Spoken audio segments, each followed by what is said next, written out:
Aloha there, friends, and welcome to Kingdom Mindset Podcast.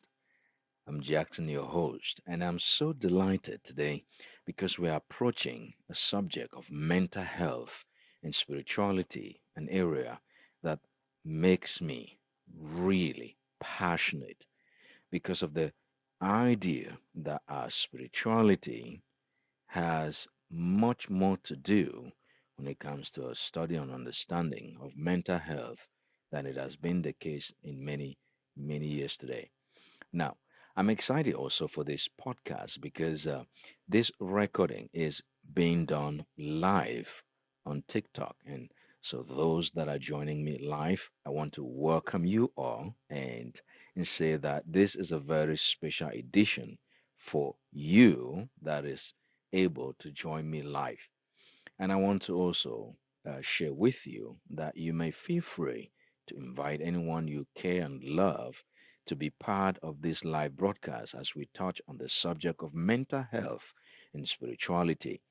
Some of you might already know that this is considered as Mental Health Month.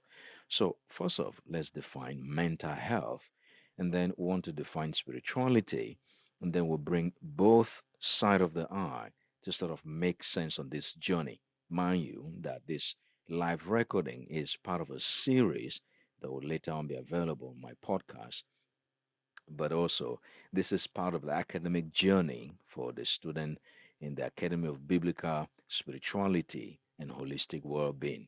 But they go deeper than what is being recorded and most of what is made public today. So, mental health is simply anything that affects your mental capacity or any challenge associated with your mind or the well-being of your mental life. The term mental health is used in order to describe the fact that these challenges, this illness or this situation have to deal with your mind and which primarily focus on the brain. So, a much more appropriate word to use would be brain health. Now, it is important to also recognize from the onset that the word mental health is already biased, the same as the word counseling. That is already biased because it presupposes something is wrong before it opened the doors for curiosity to learn about everything, both those that are wrong and those that are right. Do you understand what I'm talking about? In a moment, all will become clear. So, mental health has become a thing that closes people's curiosity as opposed to invite people to get curious because our society presuppose when somebody is attending, a teaching or seminar on mental health, they're probably going through some really rough stuff. That's why. If somebody's going to a seminar or conference that has to talk about counseling, well, high chances things are not going well.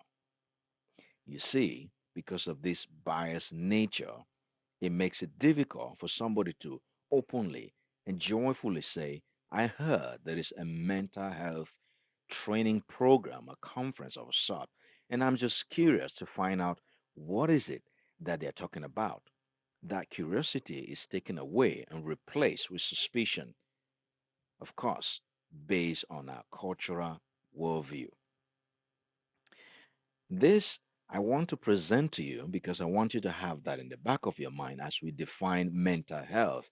Because as I simplify complex languages on this podcast, you may find yourself saying, well, you didn't go deeper because of what you presuppose that is. So, mental health will be best described as brain health because everything connected to mental illness deals with the functionality and the impact of your brain.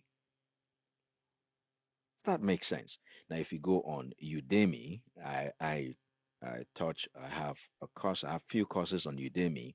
One is called the history of psychology, and what I did is to walk people through some of the theories of the founding fathers of psychology to sort of demystify the thinking that people have when they think about the field of psychology. It's interesting to see the historical context of the field of psychology, how those who became founders and pioneers of some of this theory walked their journey to this discovery. So anything that deals with your brain, anything that impacts your brain, anything that is associated with your brain fall under the category of mental health. Now, one part of the brain that is even more interesting is called the limbic brain. This is also known as the emotional brain. Now, but don't let that narrow your understanding of the incredible and exciting field of the brain. If that to me is the most exciting field of study I've ever dived into, and I find it a privilege to be a student in this field. So, mental health or brain health will be an idea to approach the understanding of your brain system, and what to do to optimize your brain and mental well being. But first off, did you know we have up to 16 brain types? This is an incredible discovery in the field of neuroscience and psychiatry for that matter that has really bring more, if you will, language, understanding, and clarity to this idea that some certain mental related illnesses are they come from one family, they're associated to genes, everything is genes. Now, look, genes play a huge part, that's true. But as compared to everything else, especially as compared to your habits and lifestyle, genes play very small piece of the impact that we later on have in our mental illness. So, as a brain health trainer, I sometimes struggle with what to focus on if I want to do a recording and teaching like this. But bear with me. What I would like to do is to give an overview, and within the context of this overview, I will sort of narrow, if you will, there into talking more on the limbic brain, that is the emotional aspect of your brain. So the brain, as we know, is divided into different compartments, or if you will, different functionality. This would be simplifying the understanding of the different parts of the brain. Now, when they say they are different parts of the brain, this does not mean that they function or work independently of each other. It's just that they are uniquely designed to function in this way. So there's an area of your brain that is known as the command center or the prefrontal cortex, and that is located around your forehead, thus prefrontal cortex. But the aspect that also help coordination when somebody is riding a skateboard, the reason they're able to stand and balance and do all these crazy flips and land is because of a specific area and functionality of your brain known as the cerebellum. Is located around the back of your brain, and just on top of what is also known as the midbrain. Now, deep into your brain, just around the temporal lobe, which is on this side of your brain, is what is known as the limbic brain, inside, deep inside there. And some part of it, you've heard of, maybe you've probably heard of the word amygdala, which is located in that area of the brain as well. um, But of course, we have the parietal lobe, and In this recording, I'm going to just focus on talking about the limbic brain. It's an incredible aspect of functionality of your brain that deals with emotions, love, depression, anxiety, and motivation. In fact, everything that has to do with your mood today, we'll explore some of it. And I said some of it, okay? Again, I want to highly recommend that anyone that you love and care for, invite them to be part of this live recording, especially to all of you that are joining this recording of my podcast live.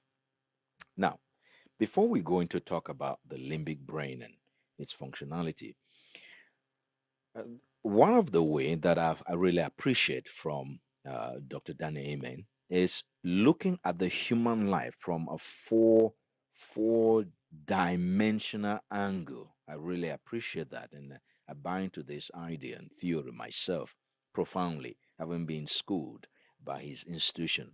Uh, so first off, is that when you look at human being and when you look at your life, you are first and foremost biological. This means that we have the physical representation of your life.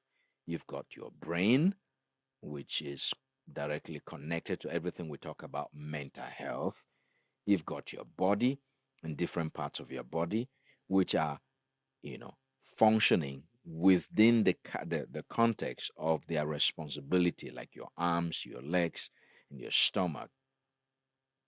By the way, if you want to take some critical key notes, you might want to write this down. As much as your brain is in charge of helping to coordinate and give clarity to your life, your stomach is the boss of your brain. This, if you did not get anything out of this broadcast, out of this podcast, for those who will be listening later on, if you get just this one, this can change the course and the trajectory of your life moving forward. As much as your mind, your brain is the boss of your body, meaning your brain controls your body, the same is true that your stomach is literally the boss of your brain. And I'll explain why. Your brain get nourished because of the food you consume. It is the quality of food that you consume that gets as aware the energy, the boost, the nourishment into your brain. So, however, your brain is capable or able or incapable to help coordinate your whole body system is dependent upon how well nourished the brain has been from the boss, that is, your stomach, which thus tells you that what you put inside your stomach directly impact the quality of your brain. In this case, you can also say what you put in your stomach is a direct expression of your mental well being. In other words, if what you put in your stomach has any atom of danger to your system, you should be highly aware that the first organ that will be impacted the most is your brain. Why is that important?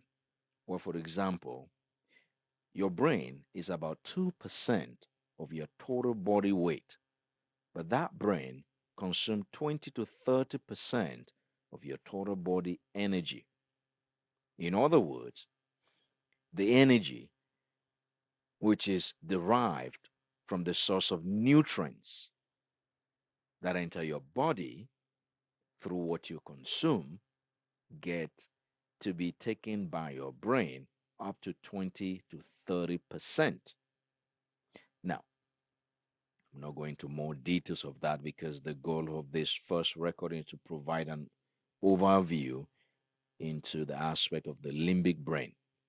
But if we look at our human life from this four, beyond the 3D aspect, it become even more essential to become curious to understudy how to optimize our brain and our mental well-being. So biologically is looking at the physical component, the physicality of our lives. Now, here's something that I share with students in our Academy for Biblical Spirituality and Holistic Well-being. Do you recognize from this understanding that most time the society could view you from the point of your biology, and based on your biological challenges, you can be categorized by society to be someone who is likely to have this tendency or that tendency, or you can be looked upon as somebody who has less potential or more potential.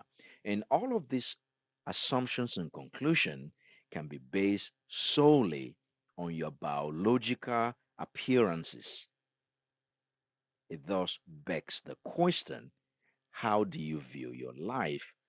Do you view your life and categorize your ability of achieving the goals and the dreams that God is giving you based on your physical biology? Or do you also consider there is more that introduce who you are than just your physical biology? I hope this is, in a sense, challenging you to look beyond. Of course, if you remember anything about this podcast, it is Kingdom Mindset Podcast, which means your mindset gets to be challenged, your understanding get to be challenged. But of course, the purpose is not just to challenge your mindset, but rather to also empower you as well and inspire you to think deeper. Now, but what other aspect can inform who we are beyond the 3D? Look at human being, look at your life beyond 3D.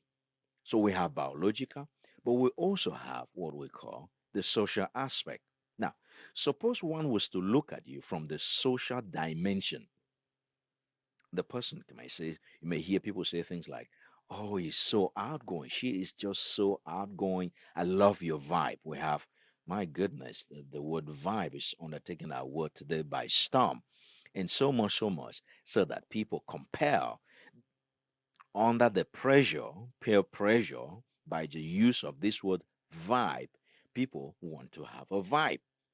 By so doing, they actually ignore the authentic uniqueness in order to create, as it were, a vibe that people will find them, interesting and find them amazing and exciting and fired up. Well, how long can you maintain that vibe?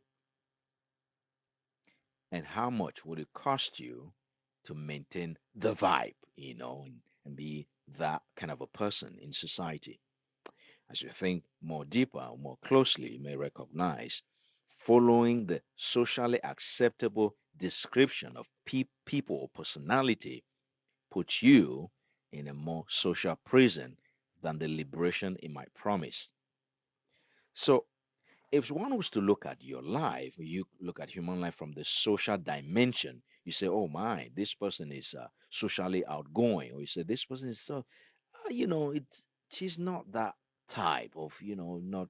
out, out there. He's just sort of mellow and calm. And you are screaming inside saying, I am not calm and mellow. I'm just having a moment of chilling out. I actually love that. Or we didn't want to bother you because we know you're not, looking from, you're not that kind of person. You don't look like, you don't appear, even the way you dress and talk, you don't seems like you be that kind of a person. So we don't want to bother you. I don't know if that's happened to you, but you see that we are now looking at this human life from a social dimension. And based on our social interpretation, which is directly connected from societal standard, we assume this person is outgoing. As for that person, I'm not too sure, outgoing, not outgoing, sometimes. Then that person, it's hard to tell. They are just flat. They are just flat. But if you ask the person who said they are flat, say, what do you really mean? Someone is flat. What do you mean you are flat? You are not outgoing. You are not. What do you mean by that? Can you describe it? And here's a follow up question that I will use in my coaching session. The description, I'm flat. Would you say this is who you are all the time? Or is this based mostly when you have an impact in your life, such as this one? Now, very much, of course, we get to the recognition that there is nothing flat about their lives except for what they are going through currently. So, when we look at, so you have the biological component, then you have the social component. If people look at you just based on your biology and your social expression, then they have looked at you and conclude who you are from a two-dimensional view. Is that what we read and see on TV and the news today? Wow, that person is looking more, lose weight, and the dress they were having on. So lose weight, that's biology. And the way they were looking sharp, new hair, that's biology. And then when they came, man, when they arrived at the occasion, they were all dressed up. So now we're going to the social. By conclusion, this person is doing this and that, and by interpretation, this is who they are. That's two dimension. We're missing an incredible component, and that component plays a huge part when you talk and come to the aspect of relationship. And this is where relationship between guys and girls can get really tricky when it comes to this next aspect. And this is psychology. When we look at human being and when we look at yourself based on your biology, which is your physical aspect, and your social, which is your relationship interaction with other people and expression in the public, we miss an important and crucial component, which is their psychology. And this is an aspect that deal with intellect. It's an aspect that also deal with dreams and visions and desires and passion. And to be quite frankly, over the years, I've seen people who, because of the perception that people had about them from the biological and social component, they gave up their psychological, their intellectual dreams, ambitions, and goals in life until when they get older. And because I've had the privilege of coaching people ranging from these age groups as a professional, some of them CEO, and some of them that have come to towards the end of their professional journey, I have seen this firsthand. Let me explain more a little bit about the psychology which deals with the intellect. First off, have you noticed if you're a lady that you get fired up, excited about this one young, handsome guy because you look at his physiology, which is the biological component aspect of his life, and then you observe his social interaction and you go like, Wow, that is one guy I want to get to know. But then you sit down to have a chat, you start noticing that you are miscommunicating. But then you're struggling, like, maybe it's me. Now, this happen in both ways. Could be ladies, could be guys. There are some cases that go subtly, and there are some cases that are pretty obvious and straightforward. For example, you start talking with each other, and then you share about your excitement and ambition. What do you do? Oh, I do this job. I'm in the tech industry. And there's a way that that may shift the conversation because now you've entered a dimension of human life that has to deal with intellect. Notice a man that is insecure in the aspect of intellect will suddenly, by hearing that the woman is an intellectual, both their biology and their social component shift and drops. Now there is no more vibe. And the vibe is not connecting simply because of the perception they have when it comes to the psychological component of the human life. You may also find the fact that now they will arise. Now, some might drop the temperature of the vibe. Some might switch the temperature of the vibe based on the brain type of this person and their personality. They may flip it into a defense system because of my perception of this human aspect of their psychology and intellect. Now I'm sitting across to a woman, or you are sitting across to a man that is now highly intelligent. Suddenly, internally, you say to yourself, "This this guy is above. I don't think I can. This is not going to work." Why? Because he's too intelligent. He's too smart. He talk things that just go over my head. You're having no problem, except that he has entered into the psychological component. Now he is looking, now you have approached a three-dimensional person because it's now shifted from two dimension to three dimension. You think you're not seeing things correctly, but there's still one dimension left. Let me conclude this aspect. It's so unique and it's so incredible. And I've had a fair share coaching and working with people in this area, and also taught on love, sex, and relationship. Because now you see, if you get attracted to someone's biology without taking time to understudy their social component, you can find yourself in big trouble.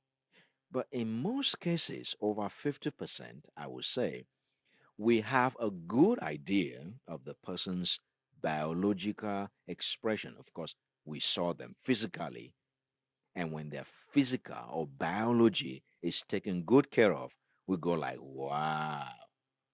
Then we observe them in a social setting, and that could pull the trigger. And sometimes we move there to now try drawing conclusion. That's just two dimension.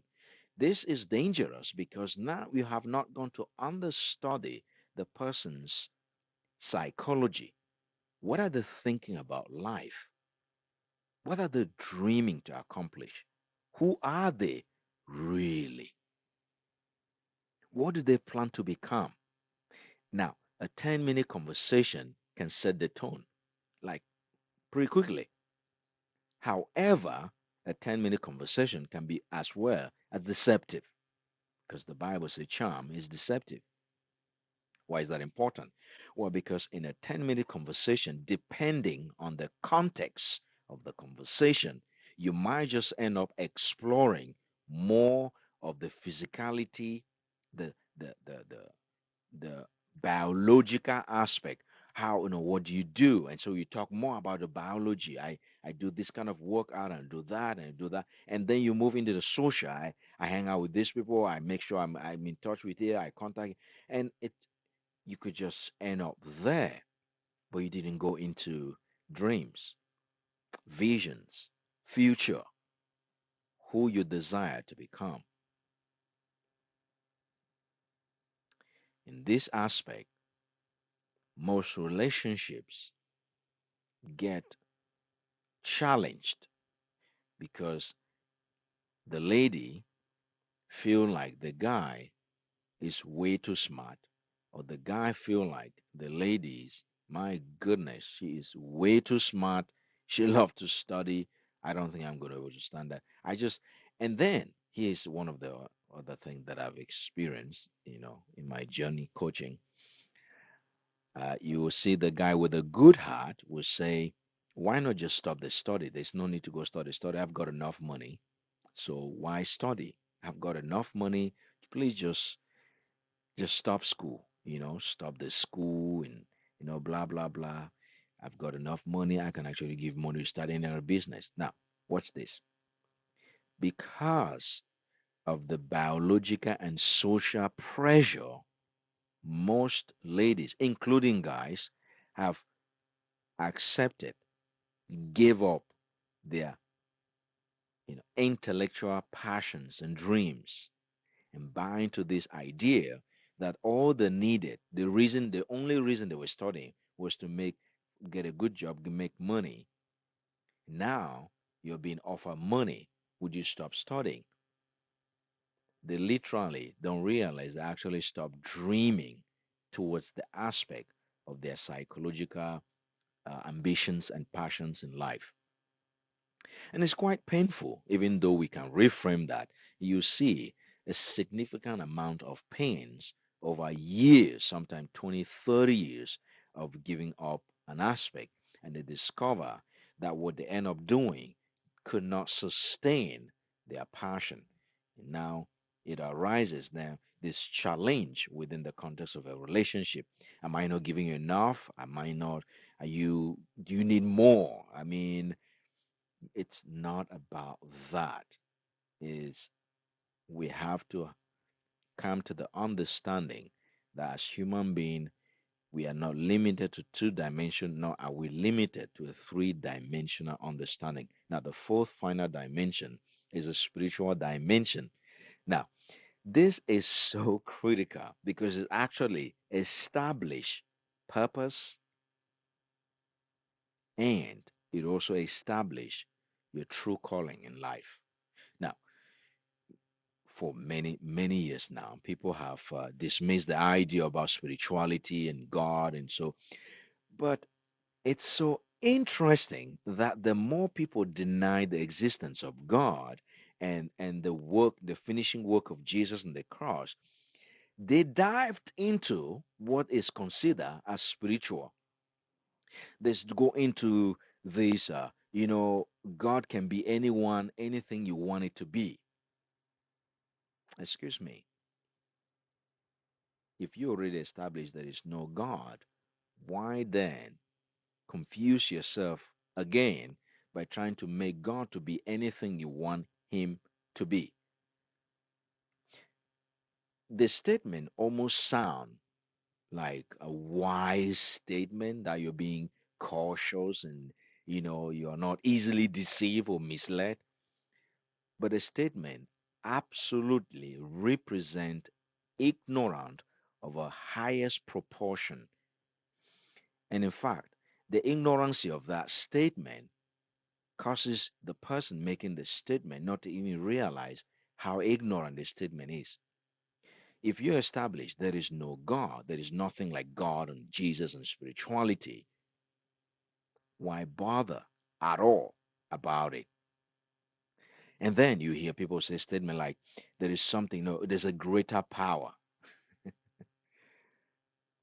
If you deny the existence of God, why bother about a greater power? Why not you be the greater power? Now, because life has a way of throwing curveballs at us, when we finally get to a place where things go south, uh, Achilles cannot help, profession cannot help. We look at the bank account is green, but it doesn't help. because it's internal and it's just eating you up, and you start thinking, okay, there should be something, a greater power out there. And not too long ago, there was this popular understanding, Mother Earth. I mean, the foolishness of our foolishness is the fact that we think within the context of our foolishness that we are wise. So the foolishness of our foolishness is to think that we are wise while being foolish. Why do I say so? The Bible is very clear about it. The Bible says, a fool says in his heart, there is no God. You can't say it better than that. Why? Scientifically proven, people who believe in the existence of the spiritual dimension of human life have a better, more stable mental health. They also study shows that they actually gain more resistance. They have seen how people's spirituality through beliefs and faith strengthen and help them come out of depression and help them come out of trauma and actually help people to their journey of recovery in healing. However, you can also see clearly that the more people grow to deny the existence of God and spirituality and the benefit thereof, the more darkness they embrace in their lives, and the more they become isolated, dark, and you watch even the physical appearance of their lives, their biology literally become corrupted, that you see like life is sapped out of them because of this intensity of emotion and energy just to deny the existence of God and spirituality at all.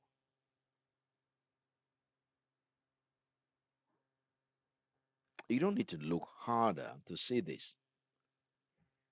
Find people in our society today who tells you there is no God. Look through history. Leaders who arise and wanted to create world empire and say and believe themselves to be God. The Pharaoh of Egypt, who believed that he was a descendant of God. How about Roman emperors? Understudy each of the emperor and what they believe about themselves in human life. The unique distinction with this historical figure is the fact that they didn't think there is no God, but rather they thought they were descendants of the gods. By that in itself, they actually become better off than somebody who says there is no God. Now, that doesn't make them right, okay? But remember, the context of this conversation is mental health and spirituality. The person who actually says he is the descendant of the gods has a better openness to walk through mental recovery than the person who denied the existence of the spirit world and the spiritual dimension of human life.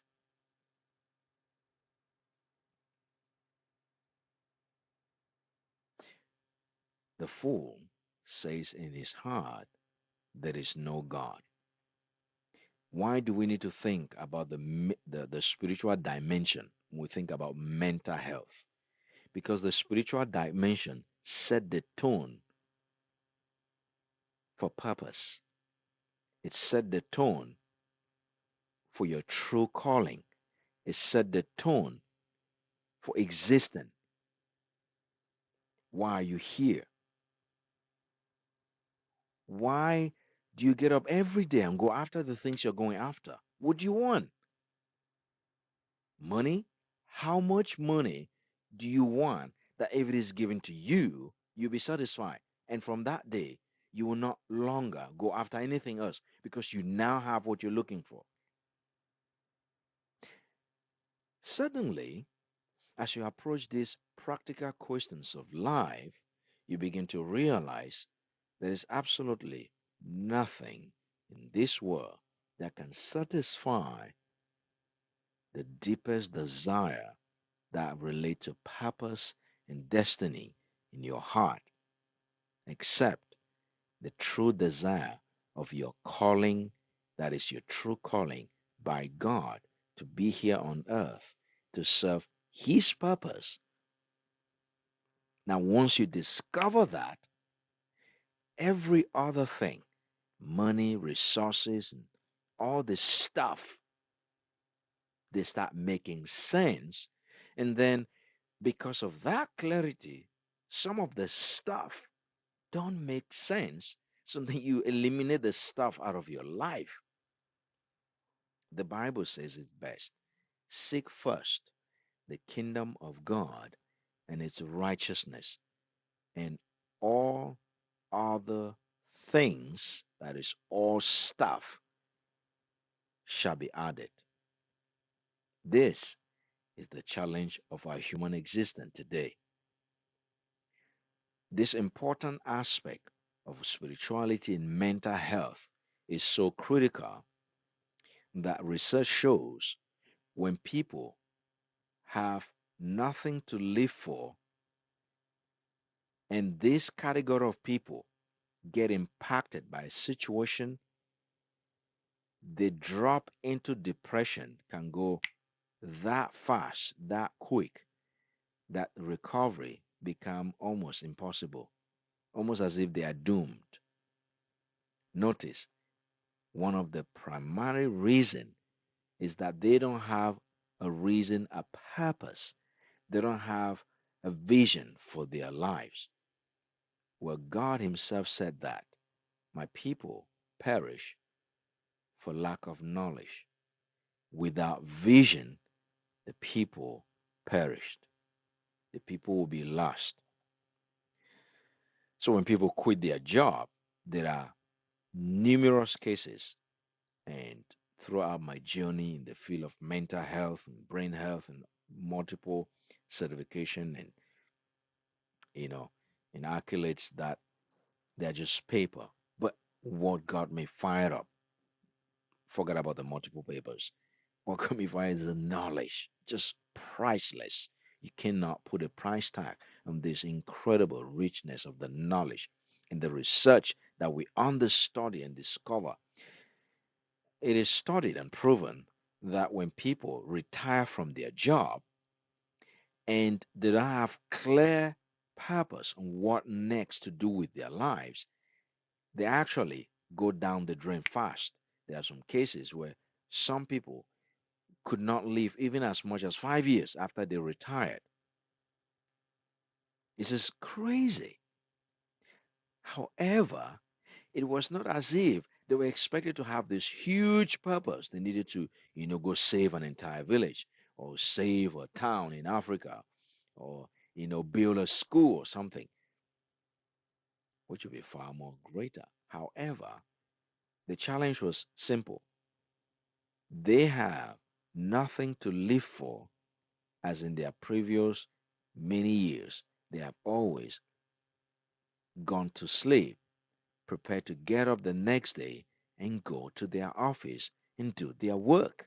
And now suddenly they are retired and they have no plan of action. So retirement actually speeds up aging. Retirement speeds up mental decline. Retirement impact mental well-being.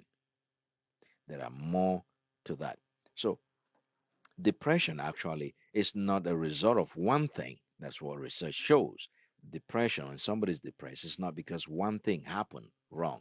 It's a combination of different stuff and different experiences that result to these multiple layers of negativity within the context of their thoughts that is now developed into an established belief, and because it's an established belief, they value it, and at that point, transmit that value into their reality, and depression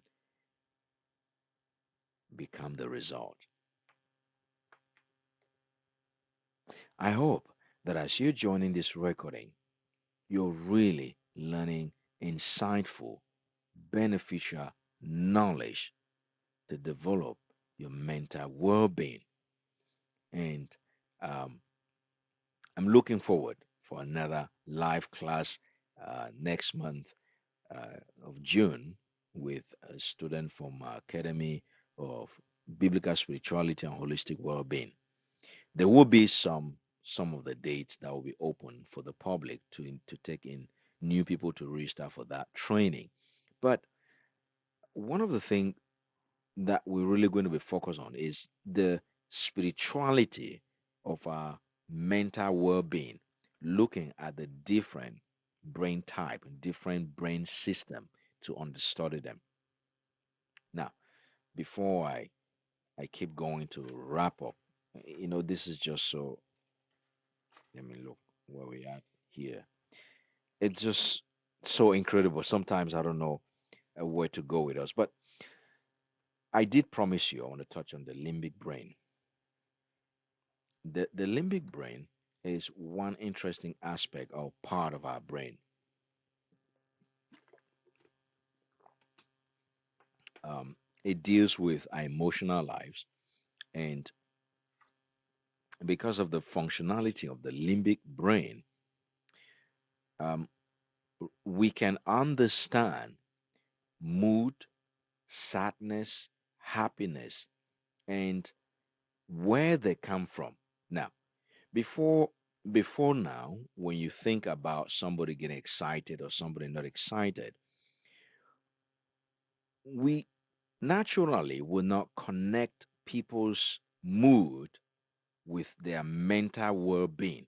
Well, it turns out the feelings of sadness or the feelings of joy are coming from an area in your brain that is in this limbic brain, and mostly around the the the thought repetition that goes on within the aspect. Now, look, I'm trying to use layman words because what is important here is not to give you the neuroscientific studies of this. That's not going to be helpful. We'll touch on that, and when we go into end-of classes. But why does thoughts, feelings, and emotions come from? Well, it turns out feelings, mood, emotions, sadness, joy result from your limbic brain. But how does that happen? Well, your limbic brain store all the thoughts in your mind, and when the thoughts go into your mind, it actually colors them up. Negative thought, it's colored, and a positive thought is colored. Every time you have a thought, your brain releases chemical based on the coloration of that thought. So suppose you're having a great thought, an exciting thought, your brain will color it, the limbic brain will designate a color for that thought, and thereby, when the color is designated, it also determines the chemical released into your system to as almost as if to announce the arrival of that thought and announce the purpose of that thought and announce the function of that thought. The same is true when you have a negative thought.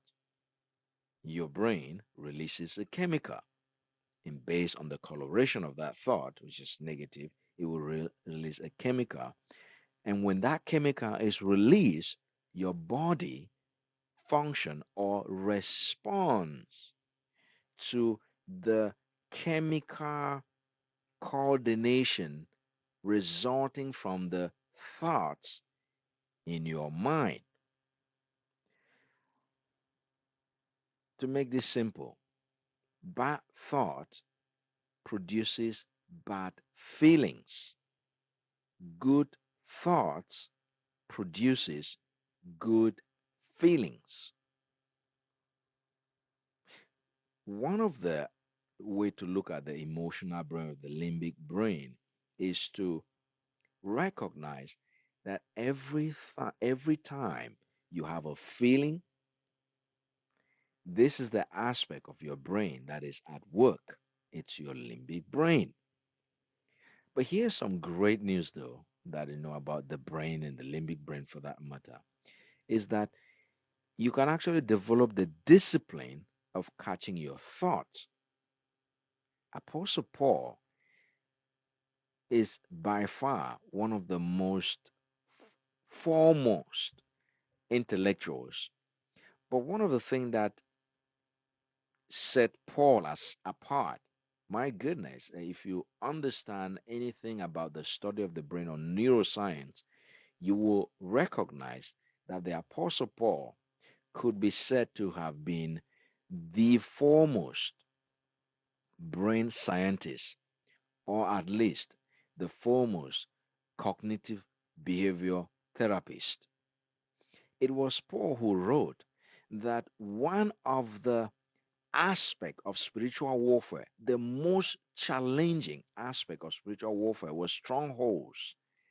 And when he described strongholds, he explained that strongholds have to do with human reasoning, remember, human reasoning, and every thought that exalted itself above the knowledge of Christ Jesus.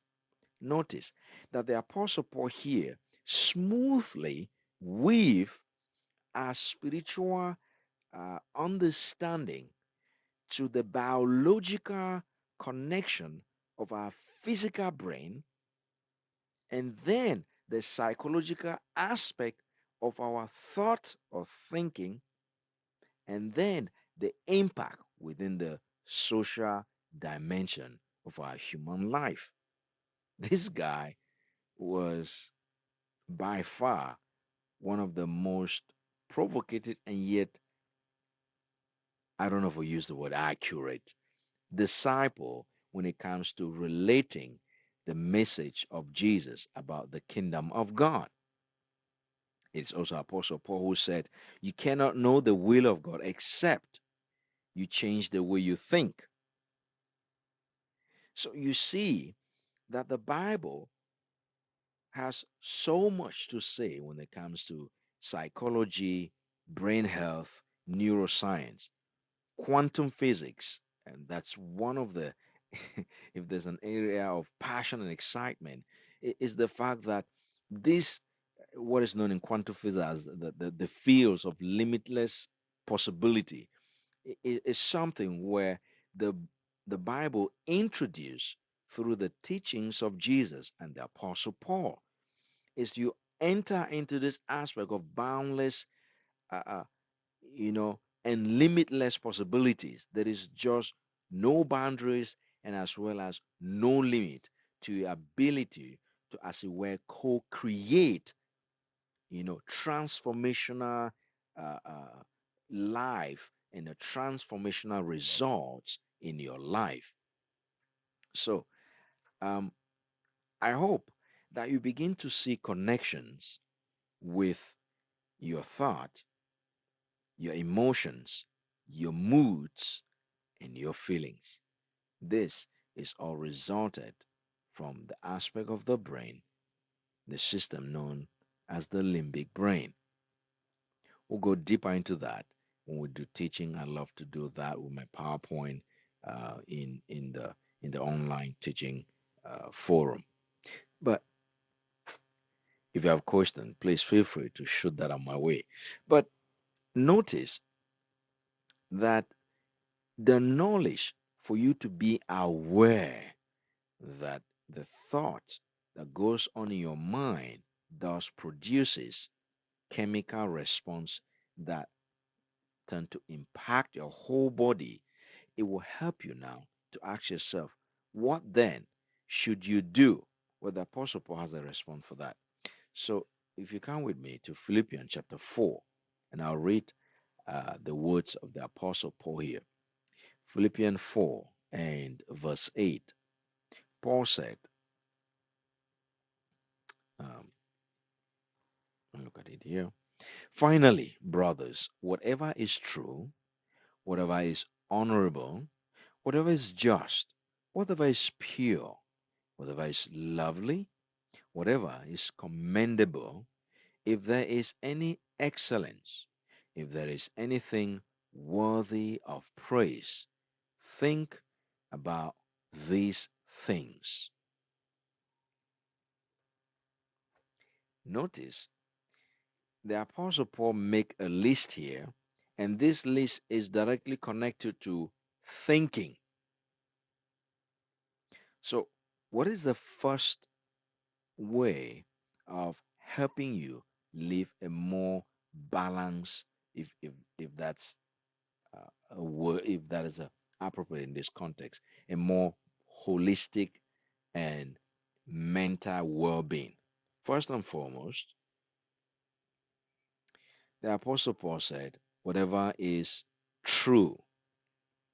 So the fact that you had a thought in your mind, the fact that you had an idea, does not necessarily mean the thought is correct or your idea is divine. Look, read throughout history prominent leaders who had ideas supported by the masses, but the ideas turned out to be terrible ideas. Think about Emperor Nero had an idea. Why not we feed Christians to lions in the Colosseum and then watch? That will be an incredible show. What do you think? And then he asked himself, and then he responded to himself like, that is brilliant. You know what? Let's do it. And so he called his cabinet, who were terrified of him, and said, I have an idea.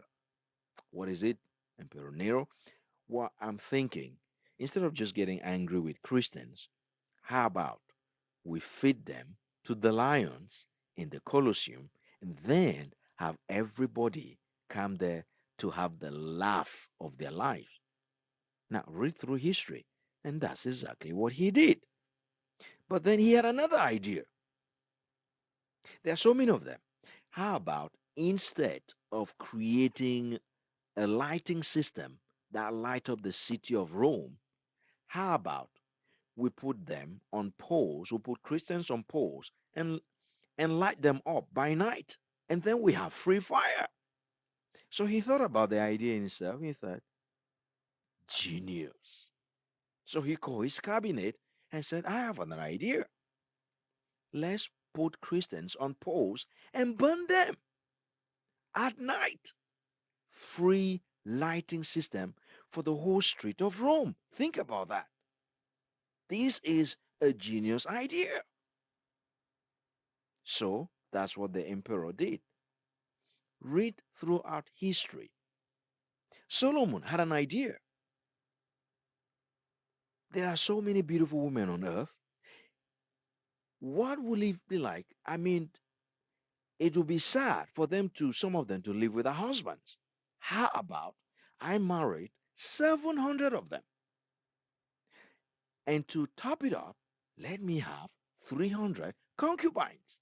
So he thought about himself and thought, I am the wise person, the most wise person on earth. So let me think about this. Because there's nobody wiser like me to consult with. So let me think this over. Solomon, brilliant. So he went and got married to 700 wives. When you read that, you're thinking, excuse me, like, what is going on with this guy? He had an idea. And the list go on. What about Adolf Hitler? He had an idea.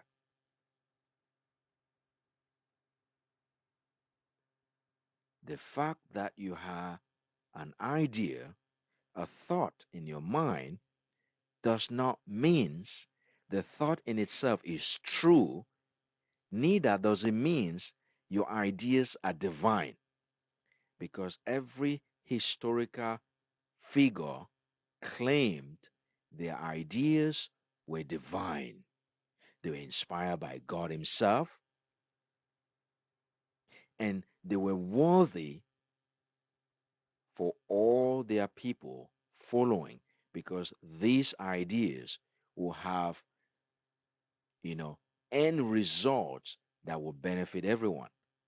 So then, anyone who did not line up with the ideas get killed. And you would thought, excuse me, when the soldiers would kill, 5 people, 10 people, 20 people, 100 people who are standing about that against the idea, you would think the military generals will gather together and said, you know, we respect our leader, but all we do all day is kill people who refuse the idea. Can't we think about this idea? No, the leader has an idea. It's a brilliant idea.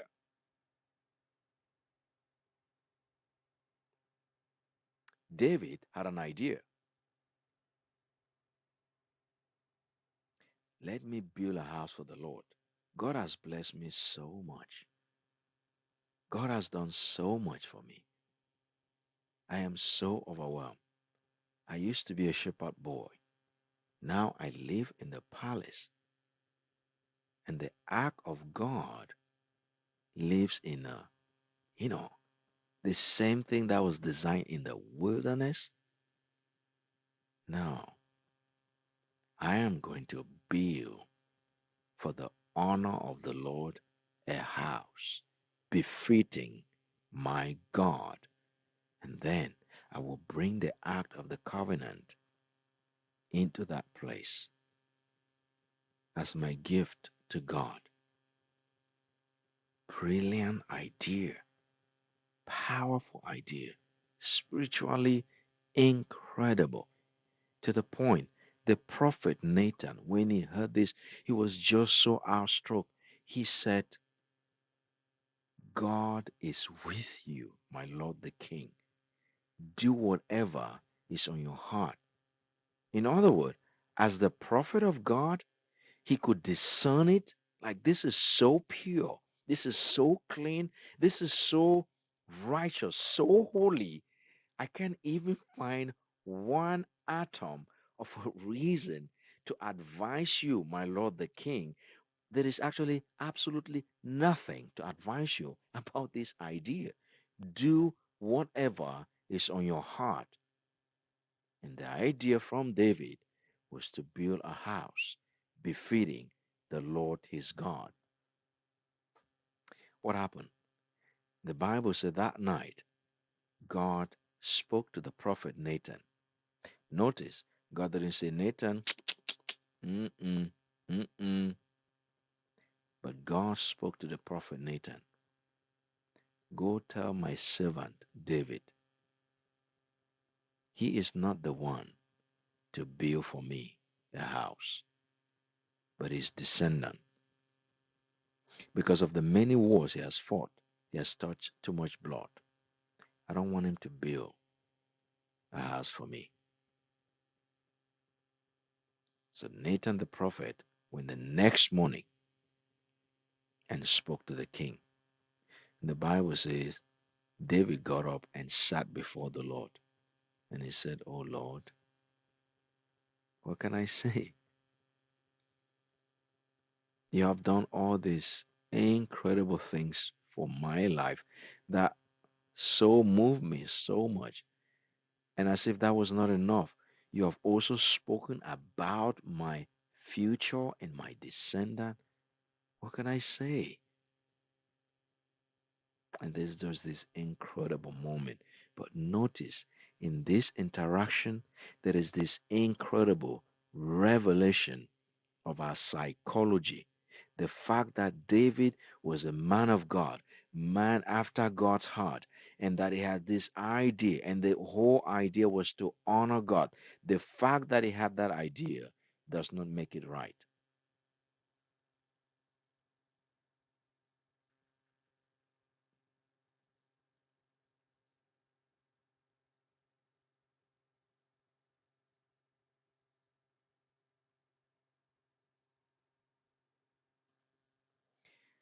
I had a disconnection there with TikTok. Again, this recording is being done live, so there was some level of glitch there. But the fact that David is a man after God's heart, loved the Lord, and his idea or his thought was to honor God, bring God's glory. The fact that all of this line up and check all the boxes does not mean the idea was right, because God said, nope, I don't want you to build a house for me. Apostle Paul said, whatever is true. I just want to stop right there for the recording of this session. In the next session, we'll embrace the rest. Let me ask you a few questions as we wrap up. Whatever is true, what are the thoughts that you have about yourself? What are the thoughts you have about your life? What are the thoughts that you have about your future? Are these thoughts true?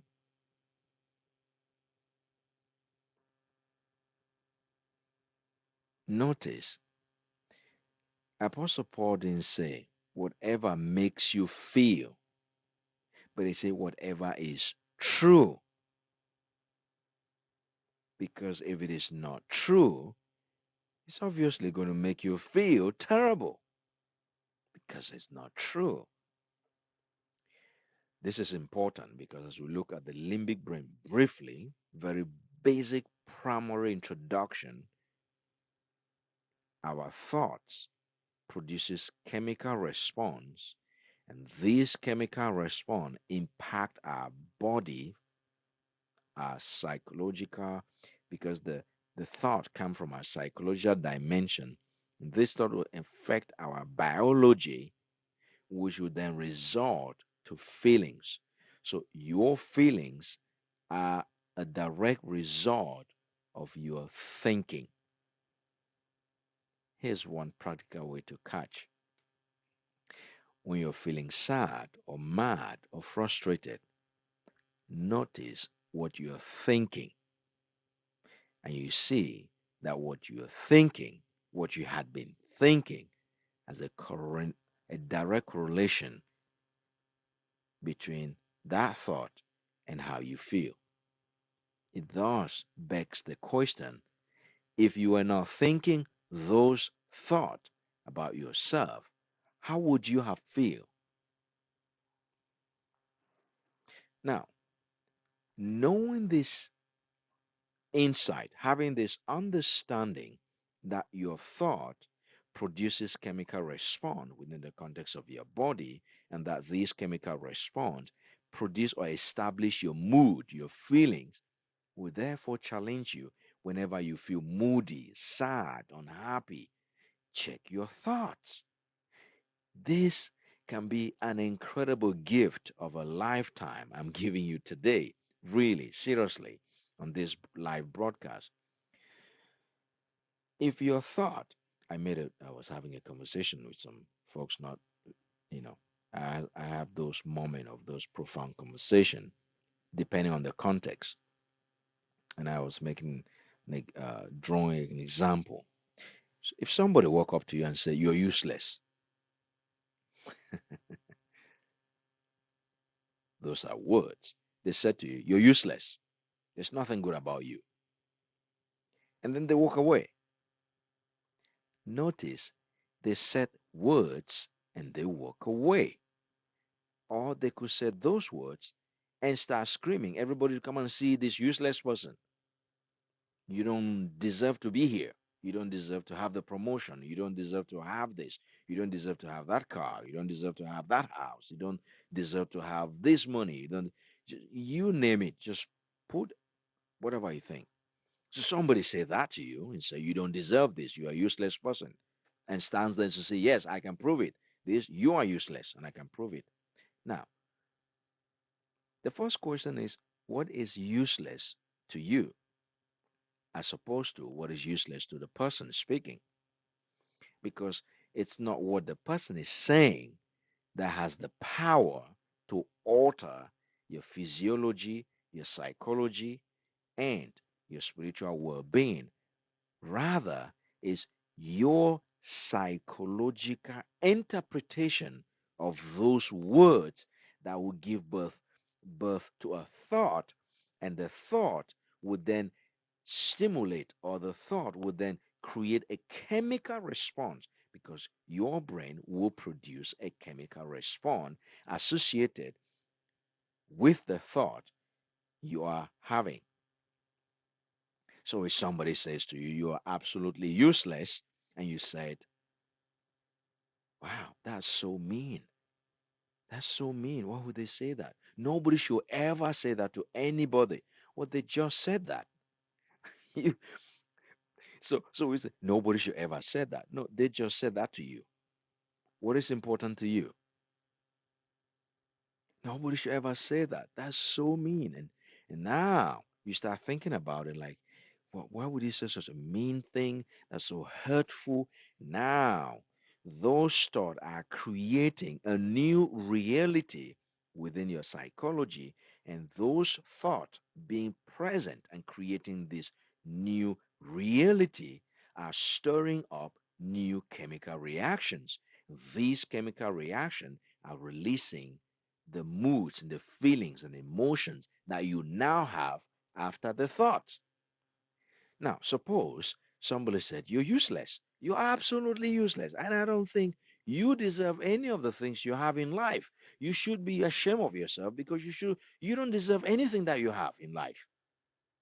Suppose they say that and you look at them and then you laugh and you shake your head and said, you know what? I could not agree anymore with you. like, like you are so point on. I should not have any of the things I have in life, and I absolutely do not deserve it. Thank God for Jesus. Now, notice the statement did not change. What changed? Your psychology, what you thought about what you heard. Now, at this point, your brain is also releasing a chemical. Now, because you are smiling and really affirming this person, your brain is going to release a chemical that makes you feel great. And then you find yourself from smiling to laughing. Like you are absolutely right. You like they say that people can have accurate prophecy. Your own is top notch. Like seriously, on a serious note, I do not deserve any of this stuff. Like whatever you see in me, I don't deserve it. You're absolutely right. Like sometimes I said, pinch me. I'm feeling like, can you pinch me? But you know what I realized? The Bible is true. It is by the grace of God. I really thank God for Jesus. And thank you for reminding me to be grateful that I didn't deserve this. And and here I am because of God's unfailing love and the finishing work of Jesus. Now, do you think it's very much possible to you now to start even leading this person to come to know Jesus? Absolutely. But if somebody say you're absolutely useless, you don't deserve any of the thing you have, I think it was a big mistake giving you those things, and you go like said, this is a horrible day. Like I had the worst attack in my life. This guy or that lady that lived next door, that there and so forth. Like I am still trying to wrap it around my head. I don't know. I don't know the years this is going to take me. I don't know. I think I might need months. I might need weeks. You will literally hear people say, prescribing to themselves weeks, months, and years that it would take them to get around their psychological impact.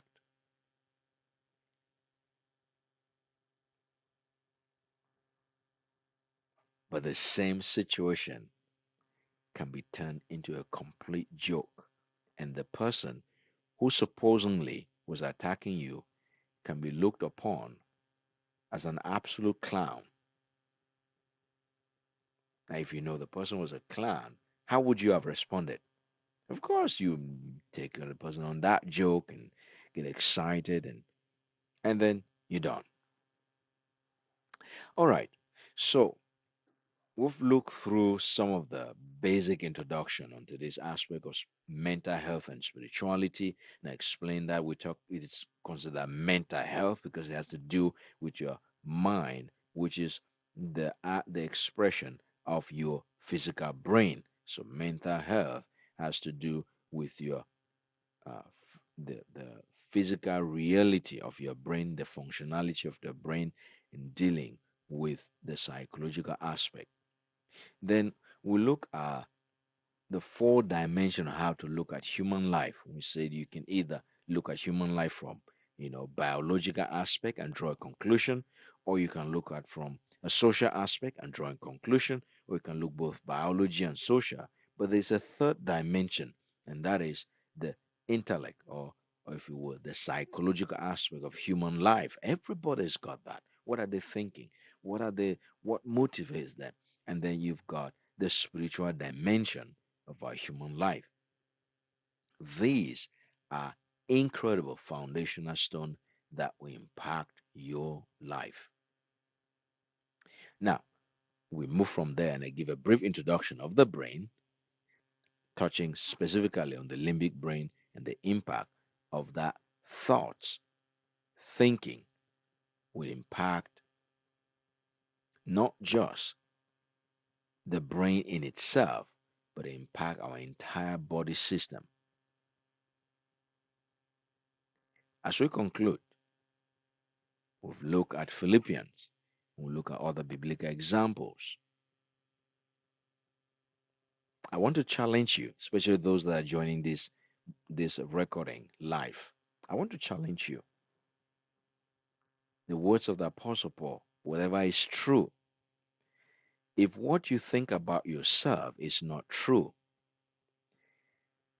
I highly challenge and encourage you to repent, change, and say to God, I truly want to believe who you say I am, and I truly want to agree with who you say I am.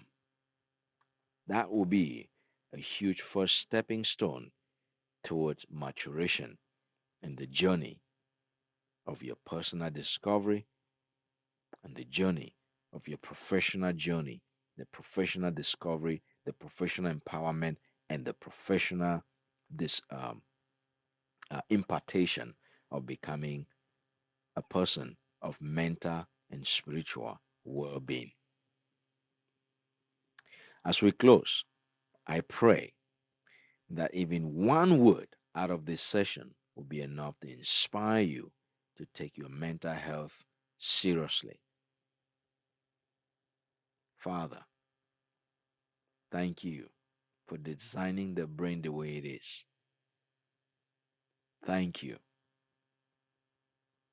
for your faithfulness, your loving kindness, and the joy of hearing your purpose and seeing your kingdom expressed through this training. To you be glory and honor. Amen. All right, it's been a joy having you all with me during this session, especially because we touch on the aspect of mental health and spirituality, giving basic, mind you, these are basic, primary introduction to the brain. And if you want to learn a few more, get yourself excited. On the Udemy site, I have a course there on biblical counseling and psychology. Just the basic introduction to biblical counseling and psychology, walking you through some of the schools and the fathers of psychology. You also find a course on biblical based spiritual life coaching and just basic foundation. And I have exciting news on that Udemy site. We're going to have what I'll call a comprehensive master course coming up that I'll be publishing there. It will take you through you know, the journey of biblical based spiritual life coaching, the mind, the brain, and really, really expose and empower you to look into God's faithfulness through the lenses of your profession as well. You are not stuck with the kind of brain that you have. You are not stuck with the condition you have now. You are not stuck with the situation you are in now. God can unstuck you. But the Apostle Paul made it clear we know His will by changing the way we think. The Lord bless you and shalom from Kailua. I'll see you in my next live broadcast. Aloha from Kailua. I'll see you in my next live broadcast. Aloha.